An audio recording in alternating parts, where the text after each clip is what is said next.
IPL 2026 knockout పోరులో ఊహించని సంచలనం నమోదైంది. అత్యంత ఉత్కంఠభరితంగా సాగిన ఎలిమినేటర్ మ్యాచ్లో సన్ రైజర్స్ హైదరాబాద్కు గట్టి షాక్ తగిలింది. యువ సంచలనం వైభవ్ సూర్యవంశీ విధ్వంసకర బ్యాటింగ్తో చెలరేగడంతో రాజస్థాన్ రాయల్స్ భారీ విజయాన్ని నమోదు చేసింది.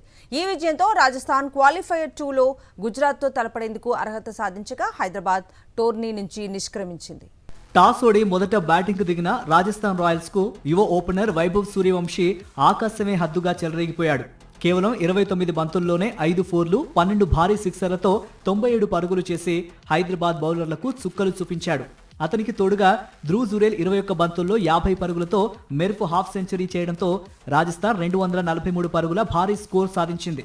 చివరి ఓవర్లలో హైదరాబాద్ బౌలర్లు పుంజుకొని వికెట్లు తీసినా అప్పటికే రాజస్థాన్ కొండంత లక్ష్యాన్ని ఉంచింది. 244 పరుగుల భారీ లక్ష్యంతో బరిలోకి దిగిన సన్ రైజర్స్ హైదరాబాద్ కు ఆరంభంలోనే షాక్ తగిలింది.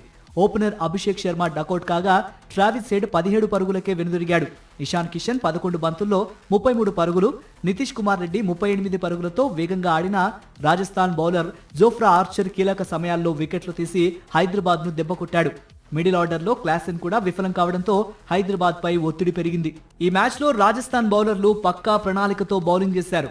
జోఫ్రా ఆర్చర్ 3 వికెట్లతో హైదరాబాద్ టాప్ ఆర్డర్ నడుం విరచగా రవీంద్ర జడేజా, సుశాంత్ మిశ్రా రాణించారు.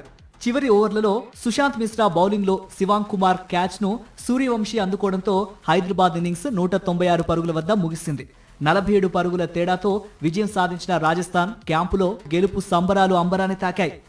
లీగ్ దశలో అదరగొట్టిన సన్ రైజర్స్ హైదరాబాద్ కీలకమైన ఎలిమినేటర్ మ్యాచ్ లో ఒత్తిడికి లొంగిపోయి ఇంటిబాట పట్టింది. అటు యువ రక్తం, ఇటు అనుభవజ్ఞులైన బౌలర్ల బలంతో రాజస్థాన్ రాయల్స్ టైటిల్ రేసులో నిలిచింది. మరి మే 29న జరగబోయే క్వాలిఫైయర్ 2లో గుజరాత్ టైటన్స్ ను ఓడించి రాజస్థాన్ ఫైనల్ కు చేరుకుంటుందో లేదో చూడాలి.